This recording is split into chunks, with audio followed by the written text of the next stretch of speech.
Nah, untuk minggu lalu, jadi kita sudah bicara terkait dengan kutipan, kemudian ada daftar pustaka, lantas ada abstrak. Ya, dan saya juga meminta mulai minggu depan Anda itu sudah akan presentasi seperti itu. Ya, jadi itu tolong dipersiapkan dengan baik.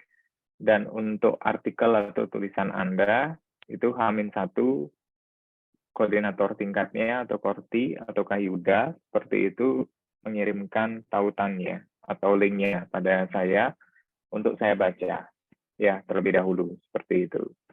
Nah, teknis untuk presentasi mulai minggu depan itu adalah kita mulai dari kelompok 1 ya. Jadi kelompok 1 kemudian dilanjutkan oleh kelompok 2 seperti itu ya. Nah, nanti pada saat presentasi, masing-masing kelompok itu memiliki waktu kurang lebih 50 menit sesuai dengan waktu SKS mata kuliah ini, yakni 100 menit.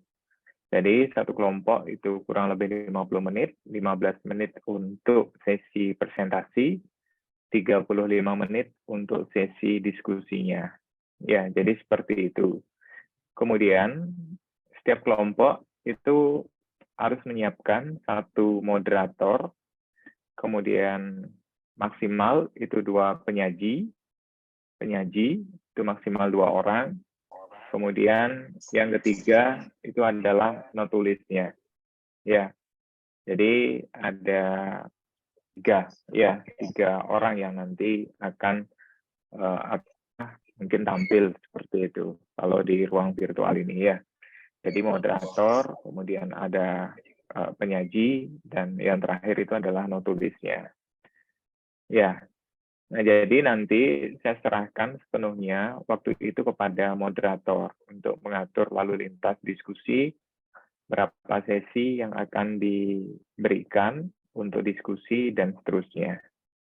Ya, nah materi presentasi Anda itu memakai PowerPoint atau aplikasi lain yang sejenis dengan itu.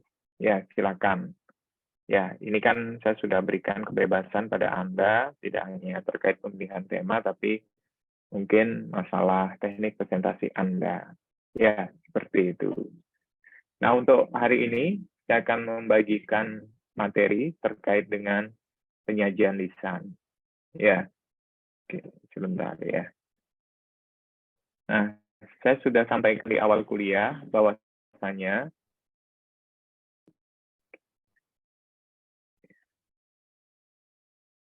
jadi mata kuliah Bahasa Indonesia, sekali lagi, itu tidak hanya terkait dengan aspek membaca dan menulis. Ya, kalau membaca itu kan sudah ada ya dalam materi membaca kritis, seperti itu. Kemudian kalau menulis, ya ini tugas Anda membuat sebuah artikel dengan jumlah halaman itu maksimal 6 di luar sampulnya. Ya, sekarang itu adalah terkait dengan keterampilan berbicara. Ya, keterampilan berbicara ini merupakan salah satu keterampilan berbahasa yang juga harus dimiliki oleh para siswa. Nah, mengapa? Karena biar bagaimanapun kita sudah tahu. Ya, jadi secara umum dan paling banyak hidup kita itu kita isi dengan berbicara. Ya, jadi berbicara itu kan pasti termasuk sebagai aspek keterampilan berbahasa lisan. Nah, siapapun bisa berbicara, ya.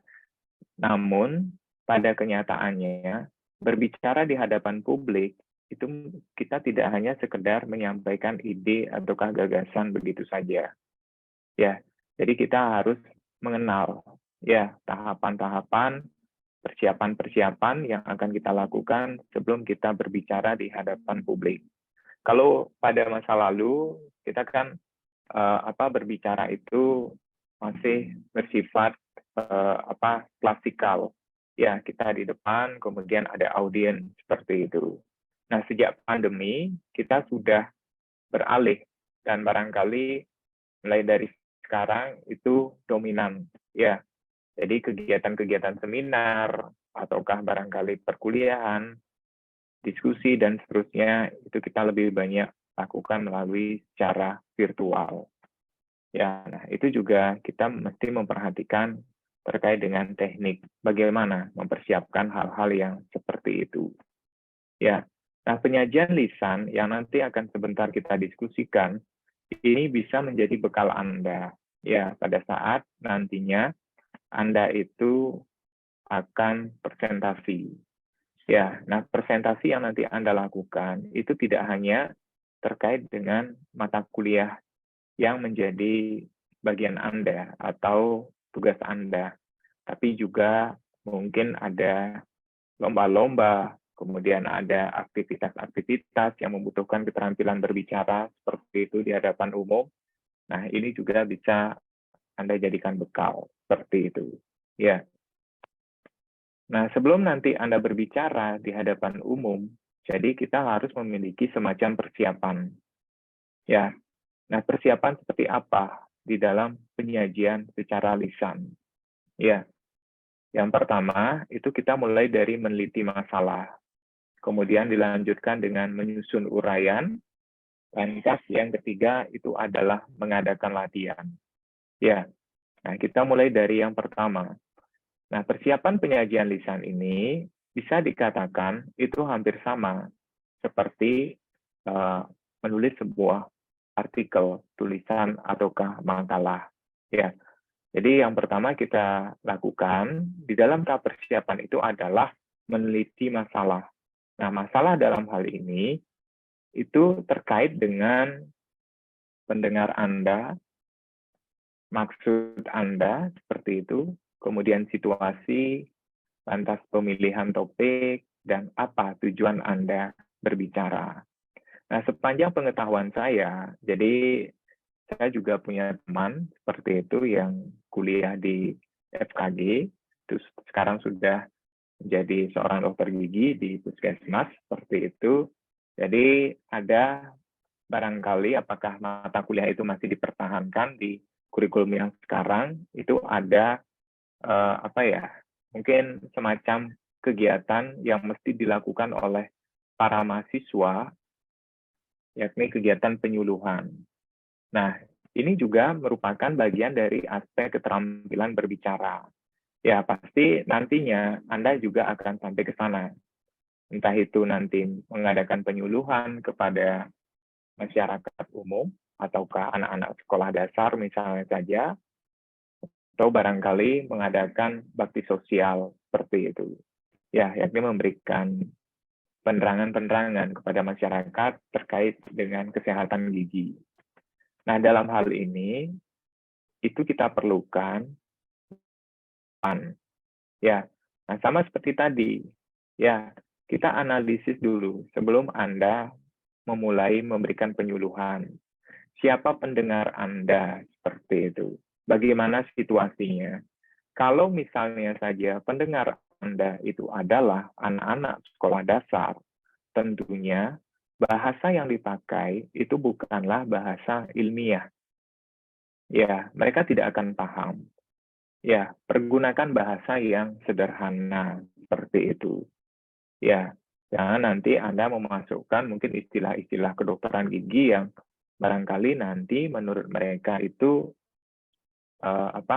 sukar untuk dipahami. Pergunakan kata-kata yang umum yang bisa mereka cerna seperti itu. Ya, jadi lihat, analisis siapa pendengar Anda. Karena pendengar itu akan menentukan bahasa yang Anda pakai ketika Anda berbicara. Ya, kalau misalnya saja memberikan penyuluhan kepada ibu-ibu pedagang di pasar, ya, nah pasti situasinya di situ kan barangkali situasi yang non formal. Mungkin Anda akan kumpulkan di suatu tempat, mungkin di aula, ataukah barangkali Anda mungkin di tempat yang lebih kecil lagi, yang hanya beberapa orang saja berkumpul seperti itu. Nah, situasi di situ kan tidak mungkin situasi yang formal. Ya, barangkali itu situasi yang non formal, jadi Anda harus bisa memahami situasi yang seperti itu, bagaimana mempergunakan bahasa kepada ibu-ibu pedagang, kalau Anda memakai bahasa yang rumit, tidak menarik, mereka akan bingung dan tidak tertarik jadinya. Jadi barangkali penyuluhan Anda di situ tidak akan tercapai tujuannya. Ya, jadi seperti itu. Analisislah pendengar dan situasinya seperti apa. Kalau misalnya saja Anda memberikan penyuluhan kepada para PNS di pemerintah daerah tertentu, misalnya saja, ya silakan. Ya, seperti itu. Karena kan kalau pegawai negeri sipil, wawasan mereka, pengetahuan mereka kan tidak seperti ibu-ibu yang ada di pasar misalnya. Ya, jadi seperti itu. Kemudian tentukan maksud ya untuk berbicara itu apa. Ya, jadi maksudnya di sini menentukan maksud itu adalah apakah Anda itu hanya sekedar menyampaikan informasi saja seperti itu, ataukah barangkali ingin mengajak mereka untuk melakukan sesuatu misalnya saja, atau bagaimana. Ya, jadi seperti itu. Kalau misalnya saja Anda ingin mengajak mereka untuk melakukan sesuatu, misalnya saja seperti itu, jadi pergunakanlah ya mungkin kalimat-kalimat ajakan seperti itu atau yang sejenis dengan itu. Ya. Nah, Anda nanti bisa memperhatikan ya para orator yang bergelut di bidang politik. Ya, jadi tokoh-tokoh politik mereka itu kan ketika berbicara itu benar-benar berapi-api. Nah, mengapa seperti itu? Karena tujuan mereka itu adalah mengajak agar para audiens itu mau memilih mereka. Ya, mau memilih partai yang ada di orator itu sendiri. Ya, jadi seperti itu.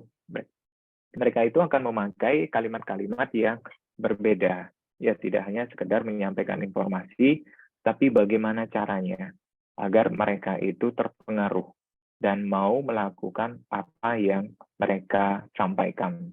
Seperti itu. Ya. Kemudian yang tidak kalah penting itu terkait dengan topik. Ya. Jadi pilih dan sempitkan topik. Pilihlah topik yang spesifik agar nantinya pembicaraan Anda itu tidak panjang, ya, tidak melebar kemana. Jadi seperti itu, ya, pembicaraan Anda agar tidak melebar kemana-mana. Ya, kemudian pastikan tujuan pembicaraan Anda. Ya, tujuan pembicaraan ini kan hampir sama dengan maksudnya seperti itu. Ya, apakah untuk hanya sekedar menyampaikan informasi, mempengaruhi mereka, mengajak mereka untuk memilih misalnya saja partai tertentu atau bagaimana. Ya, nah rata-rata mungkin di bakti sosial yang kerap kali Anda lakukan itu selain membagikan informasi terkait dengan kesehatan gigi, Anda tentunya pasti mengajak mereka untuk giat ya atau memperhatikan kesehatan gigi.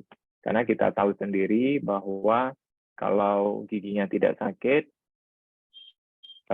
masyarakat itu tidak mau ke dokter gigi. Ya, jadi perawatan gigi bagi masyarakat itu kan mereka menganggap tidak penting, tetapi itu sangat berperan ya di dalam aktivitas-aktivitas yang dilakukan oleh manusia itu sendiri. Ya. Kemudian yang kedua, menyusun uraian. Ya. Jadi uraian nanti yang Anda susun, dalam hal ini Anda harus mempersiapkan bahan. Ya, membuat kerangka, mempersiapkan alat peraga kalau itu memang perlu. Kemudian menguraikan secara detail. Ya. Jadi kalau Anda sudah menentukan siapa pendengar Anda, barulah Anda buat uraiannya. Pergunakan bahasa yang sederhana. Kalau memang pendengarnya itu adalah bukan orang-orang yang terpelajar misalnya saja. Seperti itu. Ya, jadi bahan Anda kumpulkan, membuat outline-nya misalnya saja, bila mana perlu Anda pakai alat peraga, seperti itu kalau misalnya saja penyuluhan terkait dengan teknik menyikat gigi yang benar pasti kan tidak hanya sekedar menampilkan video, ya, tapi harus lebih dari itu. Ya, Anda bawa sikat gigi, Anda bawa barangkali gigi tiruan misalnya saja seperti itu dan seterusnya. Ya, dengan mempersiapkan ataukah memperagakan seperti itu, audiens itu akan lebih memahami. Ya, dibandingkan Anda itu hanya menerangkan saja dan mereka harus membayangkan seperti itu. Ya, lebih bagus kita persiapkan alat peraga dari awal.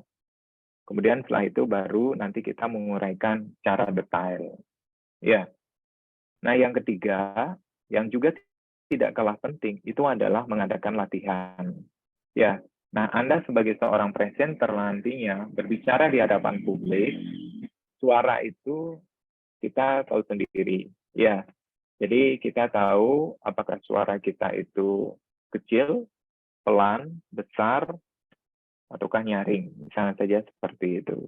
Nah, kalau sebagai seorang presenter, ya presentasi seperti itu, jadi suara Anda itu harus bisa terdengar dengan jelas. Ya, jadi teknik memegang mikrofon seperti itu atau pelantang suara itu juga harus Anda kuasai. Ya, jadi kadang-kadang kan seorang presenter sebelum mereka berbicara itu kerap kali mikrofonnya itu kan ditiup seperti itu. Itu kan kalau kita perhatikan tidak tidak dari segi estetikanya itu jelek sekali. Apalagi ada suara tiupan masuk ke speakernya. Ya, suara gemuruh seperti itu. Ya, mungkin nanti Anda bisa mengecek dengan mengetuk misalnya saja seperti itu 1 kali. Kalau sudah terdengar di speaker berarti sudah baik ya untuk mikrofonnya seperti itu. Ya, jadi itu yang mesti Anda harus perhatikan. Lantas bagaimana memegang mikrofon? Itu kan harus sejengkal dari mulut Anda. Ya, jangan terlalu dekat, karena kalau terlalu dekat, misalnya saja seperti itu, suara Anda itu tidak bagus terdengar. Ya, jadi terdengar besar sekali seperti itu. Ya, agak menjauhlah sejengkal dari mulut Anda untuk mikrofonnya. Ya, seperti itu. Atau dengan catatan, ya, bagaimana agar Anda itu nyaman seperti itu. Ya, kalau misalnya saja terlalu jauh bisa Anda dekatkan. Ya, karena kalau suara Anda terlalu kecil misalnya kan Anda bisa dekatkan mikrofonnya ke mulut Anda seperti itu. Ya. Kemudian yang ketiga itu tadi ya terkait dengan suara nyaring, dan yang tidak kalah penting itu adalah Anda menghitung waktu penyajian. Nah, biasanya ketika Anda akan tampil, Anda itu sudah diberikan waktu tertentu. Ya, seperti tadi kan saya sudah tentukan, itu 15 menit untuk presentasi. Nah, Anda harus latihan. Ya, kalau lebih dari 15 menit, mungkin direkam terlebih dahulu, seperti itu, berapa waktunya, berapa timernya, seperti itu. Kalau lebih dari 15 sampai 20 menit, nah, Anda dalam hal ini bisa memutar ulang rekaman Anda, cari di bagian mana yang memang penjelasan Anda itu cukup panjang. Ya, seperti itu. Ya, jadi mungkin bisa dipotong nantinya, kemudian barangkali bisa Anda, karena kita kalau sudah asik bicara, kita akan lupa dengan waktu. Ya, jadi seperti itu. Jadi, Anda harus bisa mengukur waktu dengan tepat. Ya, jadi bicaralah pada hal-hal yang penting, yang mana memang perlu Anda lewati penjelasan Anda, kalau memang itu sudah menjadi pengetahuan umum, seperti itu, yang mana yang perlu Anda jelaskan secara spesifik, secara detail. Ya, oleh karena itu, dalam hal ini kan sekali lagi, sempitkanlah topik, agar pembicaraan Anda itu benar-benar detail dan spesifik di situ. Ya, nah ini persiapan penyajian lisan, jadi sekali lagi, teliti masalah, susun uraian, dan latihan. Ya, jadi kalau terkait dengan masalah, siapa pendengar Anda, situasinya seperti apa, baru Anda bisa menyusun uraian dengan mempergunakan kata yang sesuai dengan audiens Anda. Ya, ingat, audiens Anda itu menentukan sekali ya keberhasilan dari presentasi Anda. Ya, kalau misalnya saja audiensnya itu anak-anak seperti itu, jadi pada akhirnya mereka itu kan diberikan materi yang rumit seperti itu, cara menggosok gigi, tapi bahasa Anda itu seperti bahasa-bahasa ilmiah, mereka tidak akan paham. Ya, langsung saja pada intinya seperti itu. Kadang-kadang kan di YouTube kita mencari di menu pencarian, di kolom pencarian seperti itu, misalnya saja. Kemudian keluar sampai ratusan video. Tapi ketika kita cari, kita kan hanya ingin mencari teknik tertentu intinya saja. Tetapi para YouTuber itu kadang-kadang di pembukaan itu terlalu panjang, seperti itu sampai 15 menit. Nah, waktu kita kan terbuang percuma jadinya. Ya, jadi langsung saja pada intinya. Kalau sifatnya sudah pengetahuan itu sudah diketahui bersama, nah itu tidak usah kita sampaikan lagi. Ya, seperti itu. Agar nantinya inti dari penjelasan Anda, topik Anda itu langsung mengena pada hal-hal yang sifatnya detail dan spesifik, dan itulah yang akan menjadi bahan pembicaraan Anda dengan waktu yang sudah ditentukan. Ya, oke. Nah, terkait dengan penyajian lisan, ini yang bisa juga Anda harus perhatikan. Ya, satu, pembicara harus bersikap tenang. Kedua, sanggup bereaksi secara tepat dan cepat. Yang ketiga, sanggup menyampaikan pikiran secara teratur dan lancar. Dan yang keempat, mengatur sikap yang luas. Nah, sekarang coba Anda berikan ya penjelasan dari masing-masing poin ini. 1, 2, 3, dan 4. Silakan. Ya, mengapa pembicara itu harus bersikap tenang ketika dia menyajikan materinya? Silakan. Saya ditanggapi barangkali. Silakan. Saya berikan kesempatan pada Anda.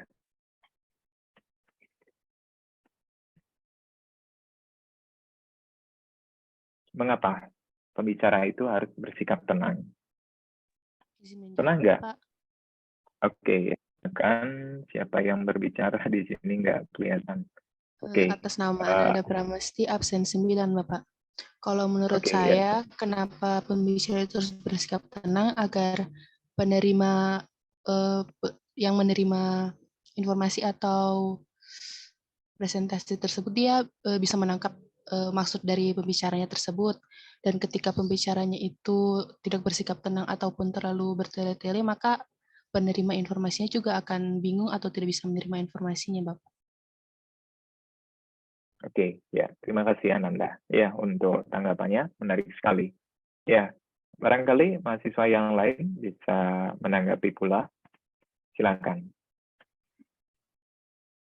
Jadi ketika Anda berbicara, pastinya kan terutama baru pertama kali berbicara di hadapan audiens, ya di hadapan publik seperti itu, kadang-kadang kan kita grogi. Ya, kita ingin cepat-cepat menyelesaikan pembicaraan kita. Nah, itu tidak boleh. Ya, jadi Anda harus santai, bersikap tenang, dan kuasai situasi.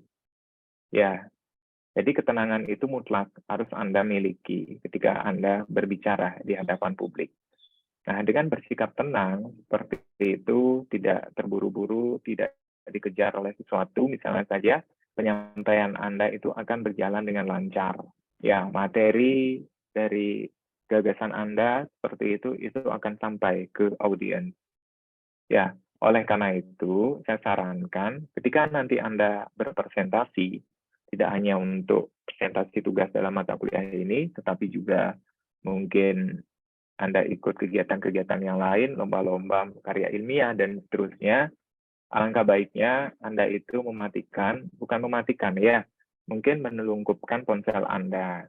Atau barangkali mungkin bisa dimatikan, itu lebih bagus. Ya, jadi Anda pada akhirnya itu benar-benar fokus terkait dengan materi presentasi Anda.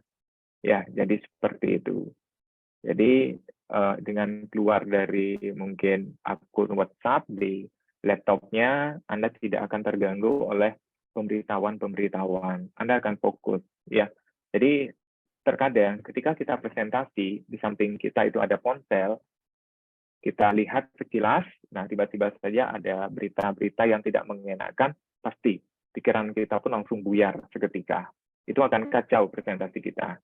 Ya, jadi saran saya lebih baik ponsel itu mungkin ditelungkupkan ataukah ada mode tertentu seperti itu agar Anda fokus untuk presentasi, ya silakan. Ya, jadi seperti itu. Ini akan sangat membantu sekali.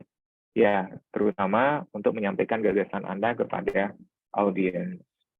Nah, yang kedua, sanggup bereaksi secara tepat dan cepat. Ya, nah kadang-kadang kan di dalam perjalanan kita presentasi itu ada mungkin kesalahan-kesalahan teknis, misalnya saja mikrofon yang tidak berfungsi secara maksimal, kemudian tiba-tiba saja kan ada seperti suara mungkin kan kalau ada gelombang-gelombang suara seperti suara petir di speaker dan sebagainya. Nah, Anda harus tetap tenang di situ. Ya, Anda juga harus bereaksi secara tepat dan cepat.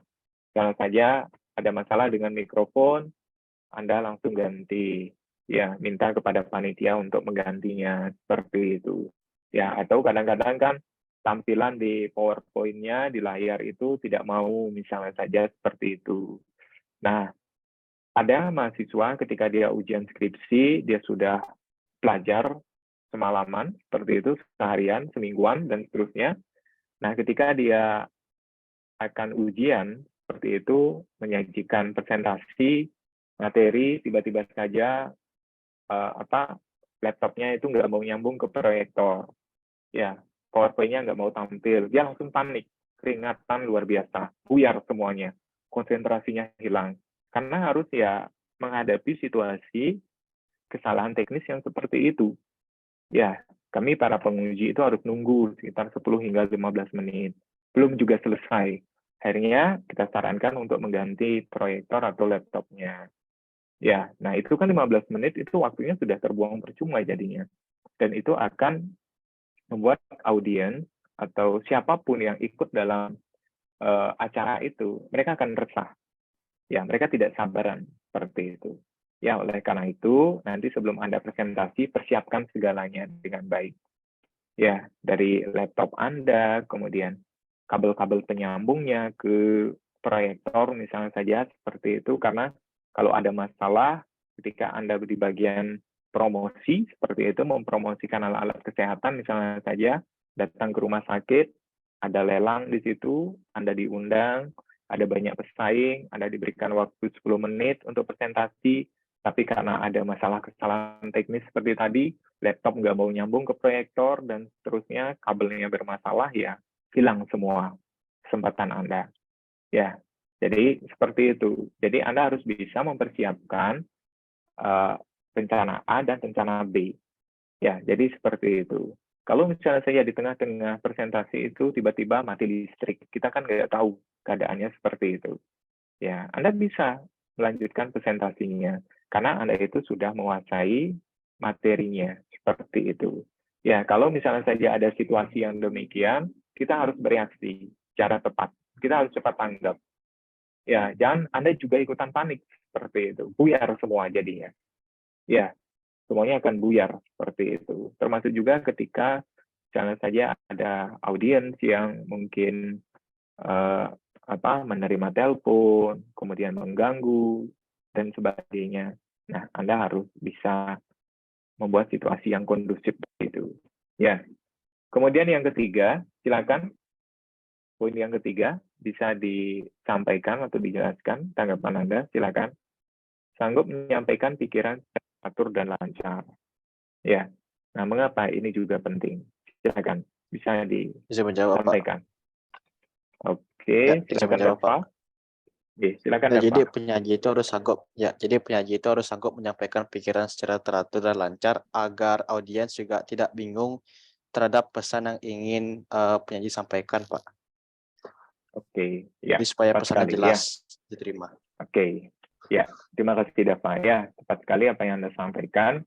Jadi ini juga ada kaitannya dengan poin 1. Ya, kalau sudah Anda tenang seperti itu, tidak terburu-buru, jadi materi, gagasan Anda, pikiran Anda itu bisa tersampaikan dengan lancar dan teratur. Ya, jadi kalau sudah menyampaikan secara teratur dan lancar, pesan itu pasti akan bisa diterima oleh audiens Anda. Oleh karena itu, sekali lagi, kalau Anda sudah membuat PowerPoint, Anda harus tetap berpijak pada PowerPoint itu. Ya, jadi jangan bicara keluar dari PowerPoint. Ya, jadi kadang-kadang kan karena kita asik berbicara, sementara waktu itu terus berjalan seperti itu, baru 10 menit kita masih di bagian pendahuluan misalnya saja. Nah, itu kan pada akhirnya kita akan kejar-kejaran, padahal itu baru bagian pendahuluan saja. Ya, belum nanti pada isi bagian penutup itu 30 menit, sementara waktu Anda untuk presentasi ketika ujian skripsi misalnya saja seperti itu hanya 10 menit. Tidak ada lebih dari 10 menit untuk waktu presentasi ketika Anda ujian skripsi. Ya, maksimal itu 10 menit presentasinya, tidak boleh lebih. Nah, disinilah pentingnya Anda itu harus bisa mengukur, ya, bagian pendahuluan berapa. Misalnya saja mungkin 2 menit, yang paling penting itu adalah di bagian pembahasan. Ya, karena itu yang akan lebih banyak untuk ditanyakan, seperti itu. Bagaimana hasil dari penelitian Anda? Itu yang akan menjadi bahan diskusi di sana. Ya, seperti itu. Jadi, jangan sampai nanti Anda itu berbicara keluar dari PowerPoint Anda. Ya, nah kita membuat PowerPoint itu tujuannya adalah agar pikiran kita itu bisa tersampaikan secara runut dan teratur. Ya, kita tidak akan melebar kemana-mana pembicaraan kita jadinya. Ya, jadi seperti itu. Ya, pergunakan PowerPoint itu sangat membantu kita sehingga pesan yang ingin kita sampaikan itu bisa sampai kepada audiens dengan tepat waktu. Seperti itu. Ya. Dan yang keempat itu mengatur sikap yang luas. Ya, jangan terlalu kaku. Ya, ketika Anda berbicara. Jadi kadang-kadang kan kita sebagai pembicara di depan itu kan ada meja. Ya. Jadi kalau Anda mungkin lebih suka dengan santai, bisa turun dari panggung misalnya saja, bisa sambil berdiri, ataukah mungkin berjalan-jalan seperti itu, bukan berkeliling ya di ruangan seperti itu, mungkin mendekati salah satu audiens dan seterusnya. Itu boleh seperti itu. Ya, jadi jangan terlalu kaku nanti. Ya, kalau kaku itu kan tegang jadinya kita. Ya, santai saja. Ya, mungkin nanti ketika kita berbicara, kita bisa lemparkan humor, lelucon untuk mengawali atau bagaimana, silakan. Yang penting kita tidak melenceng dari apa yang akan kita sajikan. Seperti itu. Ya, jadi sikap yang luas itu juga perlu sekali. Ya, agar suasana di dalam kegiatan itu tidak terlalu kaku, tidak terlalu formal, dan seterusnya. Ya. Oke. Nah, secara umum ini ada 4 metode penyajian lisan. Ya, itu ada yang kita kenal dengan metode impromptu, kemudian ada metode menghafal, lantas ada metode naskah, dan ada metode extemporan. Barangkali di antara Anda semua ini, mungkin ada yang bisa ataukah sudah mengenal 4 metode ini dan bisa dijelaskan. Apa yang dimaksud dengan metode impromptu, menghafal, sampai dengan extemporan? Silakan. Izin menjawab, Silakan. Pak. Oke, ya. Hilda, silakan. Perkenalkan, nama saya metode impromptu itu ialah pidato tanpa mempersiapkan naskah, catatan kecil atau menghafal. Oke, ya, terima kasih Hilda. Ya, jadi ya, tepat sekali apa yang disampaikan oleh Hilda tadi. Jadi metode impromptu kita mengenalnya juga dengan istilah metode serta-merta. Ya, itu tanpa persiapan sama sekali. Ya, jadi tiba-tiba saja Anda ditunjuk untuk berbicara. Ya, tiba-tiba saja Anda itu ditunjuk untuk berbicara. Misalnya ketika ada acara pernikahan. Ya, tentu saja kan para tamu itu diminta untuk menyampaikan pesan dan kesan. Nah, Anda tiba-tiba saja ditunjuk oleh pembawa acara untuk menyampaikan pesan dan kesannya. Nah, itu tergolong sebagai metode impromptu. Ya, tanpa persiapan sama sekali. Kemudian kalau yang kedua, metode menghafal, silakan bisa dikomentari barangkali.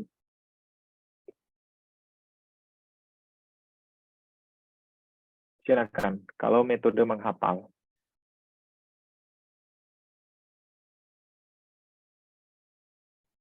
silakan. Kalau metode menghafal, pasti Anda sudah tahu ini. Ya, jadi kita kan menghafal teksnya. Nah, kekurangan dari metode menghafal, itu sepanjang pengetahuan saya adalah nantinya Anda itu ketika berbicara, ada satu kalimat yang terlupa, buyar semuanya. Karena Anda itu terpaku pada daya ingat Anda. Ya, Anda nggak bisa berimprovisasi di sini. Itu kekurangan dari metode menghafal. Kita harus terpaku pada teks. Ya, satu kalimat, kalimat berikutnya, dan seterusnya. Nah, ketika kita sudah semakin dewasa, daya ingat kita itu juga mungkin semakin baik, tapi pada saat tertentu mungkin kita tidak mengingat dengan baik pula. Jadi disinilah pentingnya improvisasi. Ya, kalau untuk anak-anak sekolah dasar, ketika mereka diminta untuk ikut lomba pidato, berbicara, pasti mereka itu akan menghafal. Ya, mereka akan menghafal karena sekali lagi mereka itu kan belum bisa berimprovisasi seperti itu. Ya, mereka masih terpaku pada teksnya. Nah, kalau Anda sudah dewasa seperti itu, dewasa awal, jadi kita tidak akan terpaku pada naskah. Ya, kita bisa berimprovisasi di situ. Ya, jadi kita baca sekilas seperti itu, kemudian kita sampaikan dengan bahasa yang barangkali tidak harus sama ya dengan apa yang ada di dalam naskah, seperti itu. Nah, itu sama dengan metode naskah. Kita ada naskah, ya, tetapi tidak 100%. Ya, kita baca naskahnya semua. Nah, kalau Anda perhatikan, Presiden Jokowi kan di YouTube Sekretariat Negara, saya juga mengikuti seperti itu. Jadi ketika dia berbicara untuk memberikan sambutan dalam acara-acara tertentu, beliau itu memang dipersiapkan teks, ya, atau naskahnya, tetapi itu tidak dibaca semua. Ya, jadi mungkin ajudan dan sebagainya mereka sudah mempersiapkan teks atau pidato seperti itu, tetapi tidak dibaca semuanya. Ya, nah di sini juga beliau akan berimprovisasi. Ya, jadi seperti itu. Nah, Anda juga nanti ketika menjadi pejabat publik, misalnya saja, ataukah pimpinan instansi tertentu, ya, dalam hal ini Anda yang bisa Anda pakai itu adalah metode extemporan. Anda persiapkan outline-nya. Tahu outline kan? Kerangkanya, poin-poinnya saja. Ya, kadang-kadang kan para pejabat publik itu berbicara di hadapan umum, mereka itu tidak membawa banyak teks ya. Jadi mungkin cukup selembar aja. Ya, jadi tetapi di dalam teks yang selembar itu ada poin-poin yang akan mereka sampaikan. Nah, sementara kita di perguruan tinggi, anak-anak kuliah seperti itu, metode extemporan ini kita bisa pakai melalui PowerPoint. Ya, jadi PowerPoint itu sekali lagi sangat membantu Anda untuk menyampaikan gagasan agar teratur dan itu bisa diterima. Tetapi rata-rata para mahasiswa yang membuat PowerPoint, terutama mahasiswa yang ujian skripsi, dan itu membuat ban jengkel para penguji itu adalah skripsinya di copy paste, langsung disajikan dalam mungkin satu tayangan itu, satu slide seperti itu langsung 2 paragraf. Itu kan sangat menjemukan, apalagi dia membaca. Marahlah semua. Ya, jadi kami itu kan tidak menginginkan, ya, para mahasiswa itu harus kreatif. Ya, namanya saja PowerPoint, jadi Anda hanya menampilkan poinnya saja, kemudian Anda jelaskan dengan bahasa sendiri. Itu yang lebih menarik dibandingkan Anda itu membaca. Ya, Anda baca bla bla bla sampai selesai satu tayangan itu. Di mana letak pemahaman Anda terhadap isi itu? Nggak ada sama sekali. Ya, nah sama seperti sekarang, ketika Anda diminta untuk menjelaskan sesuatu, Anda dengan gampang mencari di Google. Ya, karena saja, bahasa itu apa? Bahasa adalah bla bla bla bla, Anda baca. Coba Anda jelaskan dengan bahasa sendiri, bingung semua, nggak bisa. Ya, nah itulah dalam hal ini pentingnya pemahaman Anda terhadap sebuah teks, sebuah wacana. Ya, Anda baca, Anda jelaskan dengan bahasa sendiri. Seperti itu. Ya, disitulah baru bisa Anda akan memahami sebuah teks ataupun wacana. Ya, siapapun bisa membaca. Ya, siapapun bisa membaca. Membaca itu gampang. Ya, tetapi memahami, ya itu yang susah. Seperti itu. Oleh karena itu kan kalau tingkat pemahaman wacana untuk ataukah lebih dikenal dengan istilah literasi, kalau orang Indonesia itu kan masih jauh dari predikat memuaskan, seperti itu. Ya, karena kita terbiasa membaca tetapi tidak memahami isi dari teksnya, seperti itu. Itu yang sebenarnya kita pentingkan, pemahaman terhadap sebuah teks atau wacana. Ya, kalau membaca itu kan gampang, bla bla bla bla bla bla, selesai. Tapi ketika diminta apa pemahaman Anda, nggak bisa sama sekali. Ya, nah itu dia kekurangan kita orang-orang Indonesia. Ya, kita hanya lihat dari kulit luarnya, dalamnya kita belum tahu, seperti itu. Ya, nah hal ini juga harus perhatikan ketika berbicara ataukah menyajikan sesuatu secara lisan. Presentasi itu adalah gerak tubuh, kontak mata, ekspresi wajah, suara pembicara, dan penampilan pribadi. Ya, gerak tubuh. Nah, seperti apa? Bisa Anda jelaskan? Mengapa gerak tubuh itu juga harus Anda perhatikan ketika berbicara atau dalam penyajian lisan? Mengapa? Pernah enggak Anda memperhatikan para presenter, ya mereka yang berbicara, yang terbiasa, misalnya saja para motivator seperti itu. Ya, kalau dulu kan dikenal dengan Mario Teguh ya, tapi sekarang sudah tidak tampil lagi. Ya, kemudian ada mungkin motivator ulung seperti itu. Jadi mereka yang sukses membangun usaha dari nol katanya seperti itu, tetapi ternyata orang tuanya itu sudah kaya raya. Ya, jadi orang tuanya yang membantu, tapi dia jadi motivator kemana-mana, dia memulai bisnis dari nol dan seterusnya. Itu omong kosong. Ya, kan banyak yang seperti itu. Ya, jadi saya juga kadang-kadang jengkel. Ya, seperti saya mohon maaf memberikan kritik terhadap siapa ya? Mungkin siapa ya? Anaknya Khairul Tanjung ya, yang punya Trans TV itu. Ya, jadi dia bicara kemana-mana itu saya mulai usaha dari nol, tapi ternyata yang membantu itu orang tuanya. Ya, jadi seperti itu kan banyak. Ya, jadi dia keluar-keluar mulai bisnis dari nol dan seterusnya. Nah, bagi saya itu bullshit, omong kosong seperti itu. Ya, tidak. Kalau memang ingin benar-benar mulai dari nol seperti itu, mereka tidak akan tahu gimana susahnya merintis bisnis dari nol. Ya, nah itu nanti bisa Anda jadikan refleksi, cerminan seperti itu, bagaimana mempengaruhi audiens agar mereka itu tertarik. Ya, gerak tubuh kita sekali lagi. Ya, jadi Anda misalnya saja, sekali lagi, jadi presenter itu jangan hanya duduk di depan aja. Ya, mungkin sesekali Anda berdiri, memperhatikan audiens, kemudian mendekati audiens, dan seterusnya, silakan. Ya, buat diri Anda itu senyaman mungkin. Ya, buat diri Anda itu, kalau Anda nyaman dengan duduk, oke, itu yang Anda mainkan. Nggak masalah. Ya, silakan. Ya, gerak tubuh itu jangan terlalu dibuat-buat. Ya, kadang-kadang kan kita berlebihan. Ya, ketika tertawa, misalnya saja, sampai mungkin menggebuk meja, seperti itu kan sudah berlebihan. Ya, jangan seperti itu. Ya. Yang kedua, yang tidak kalah pentingnya juga itu adalah kontak mata.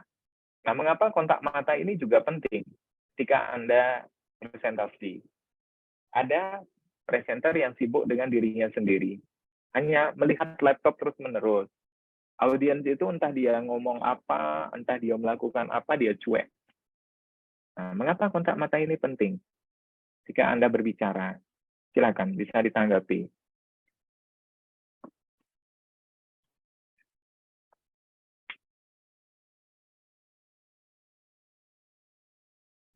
Pernah nggak sekarang dengan kehadiran gadget ya atau gawai atau ponsel Anda, laptop itu kita jarang sekali berbicara dengan teman itu melakukan kontak mata.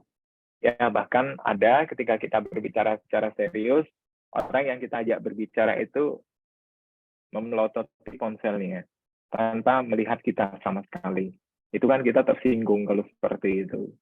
Ya, nah ini sama juga dengan audiens.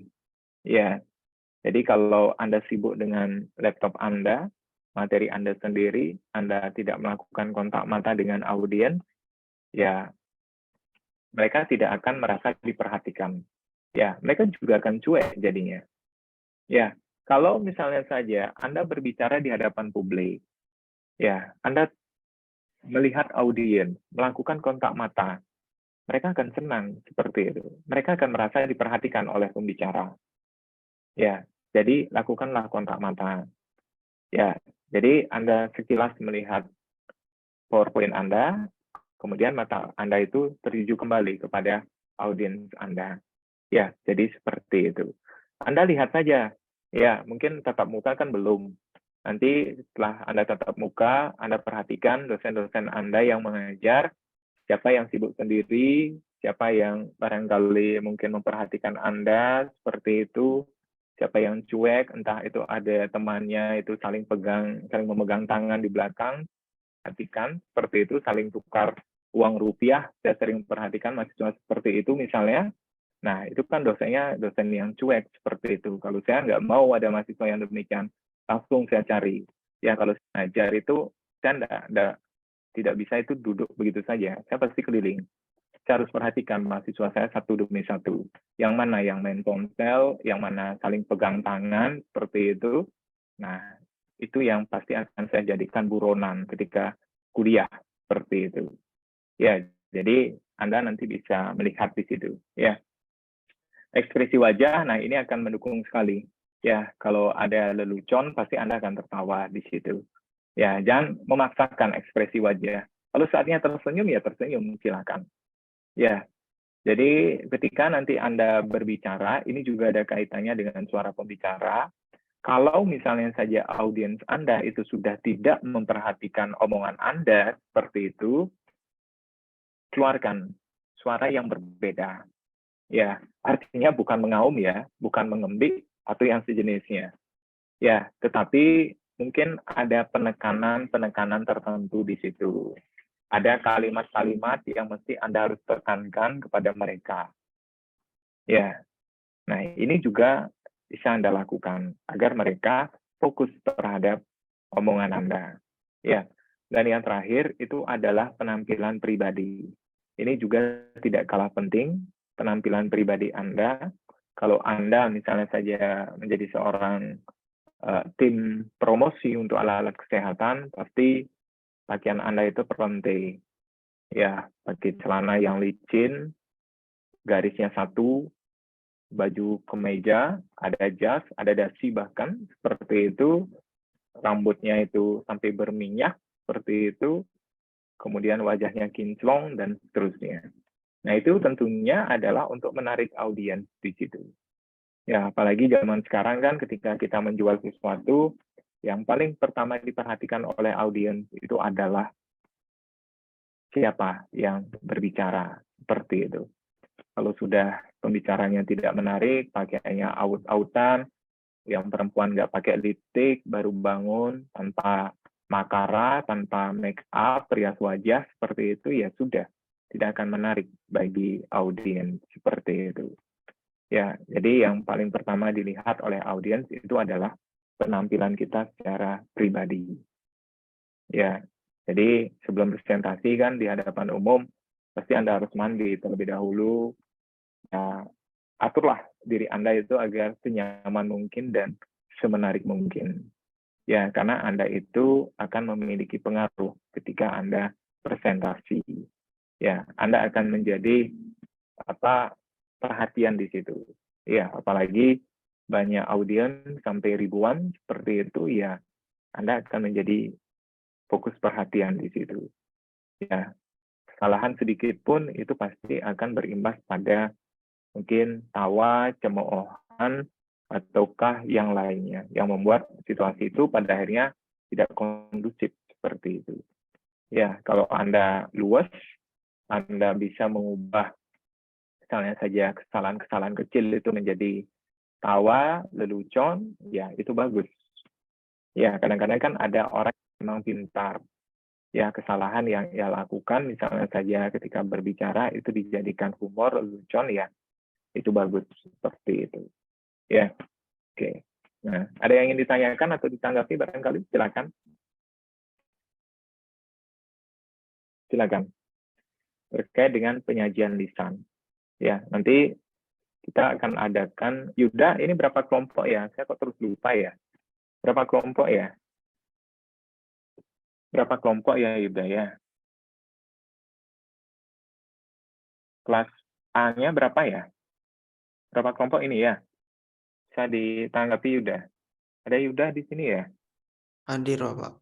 Izin menjawab, Ya, Bapak. berapa kelompok? Oke, ya silakan. Aras.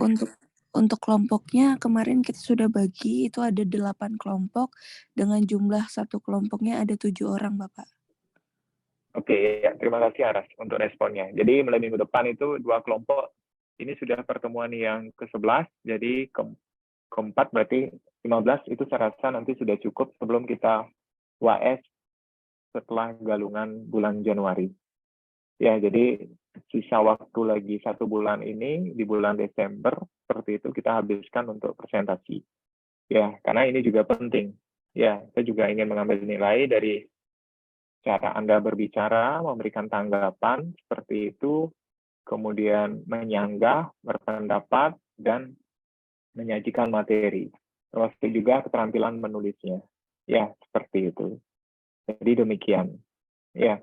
Oke, ada yang ingin ditanyakan? Nanti untuk tugas moderator itu harus mengatur lalu lintas diskusi. Ya, saya berikan kesempatan sepenuhnya kepada moderator. Ya, berapa sesi nanti dibuka, jangan sampai terlalu lama ya. Maksimal 2 sesi lah, 1 sesi berapa penanya dan seterusnya. Ya, silakan nanti moderator itu harus bisa membuka diskusi, memperkenalkan pembicaranya terlebih dahulu atau penyajinya, siapa yang jadi notulis, anggota kelompoknya, siapa saja. Ya, seperti itu. Nanti kan saya percaya ke depan, mungkin dalam mata kuliah yang lain juga akan sama seperti ini. So, barangkali Anda aktif di BEM mengadakan seminar, Anda diminta jadi moderator. Ya, yang akan mengatur lalu lintas diskusi. Moderator dan pembawa acara itu beda. Ya, jadi moderator itu dia biasanya berpasangan dengan penyaji. Seperti itu. Ya, silakan tentukan siapa jadi moderator dari masing-masing kelompoknya. Untuk minggu depan itu kelompok 1 dan kelompok 2. Ya, jadi Yuda H-1 tolong link yang berisikan makalah ataukah tulisan Anda itu bisa dikirimkan pada saya untuk dibaca.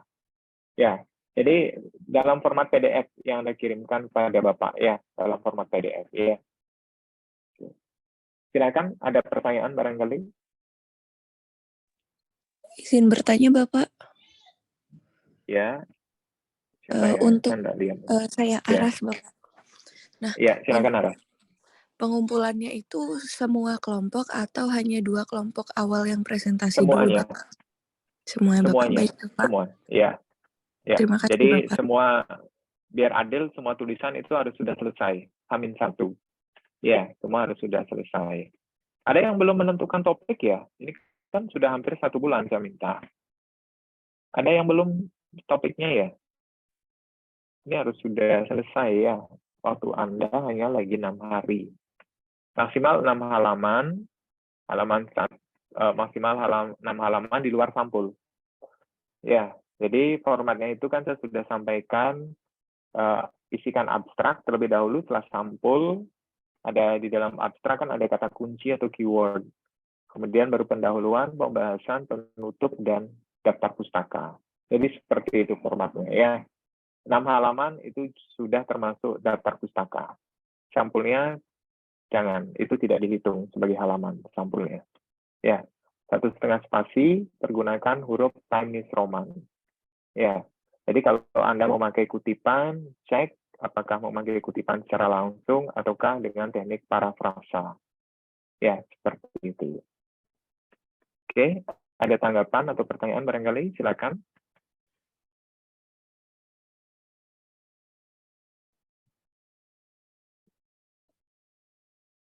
Yuda, ada yang nggak kuliah hari ini ya? Semua kuliah ya? Ada Bapak, nanti akan saya sampaikan Bapak mahasiswa yang tidak hadir. Ya, terima kasih untuk responnya. Ya, oke. Bila tidak ada, saya tunggu presentasi Anda minggu depan. Ya, untuk kelompok 1 dan kelompok 2. Kita mulai dari kelompok 1 terlebih dahulu ya. Jadi persiapkan sebaik mungkin waktu Anda presentasi, penyajinya itu 15 menit, 35 menit untuk sesi diskusi. Ingat moderator nanti kalau kelebihan waktu diingatkan kepada penyajinya. Ya, oke. Ya, nanti materi ini saya teruskan ke Yuda ya, untuk diteruskan pada teman-teman Anda yang lain. Ya, sampai jumpa minggu depan. Ya, selamat melanjutkan aktivitasnya. Ya, oke. Terima kasih Bapak. Selamat pagi Terima Bapak. Ya, terima kasih ya. Selamat pagi ya. Selamat pagi. Terima kasih.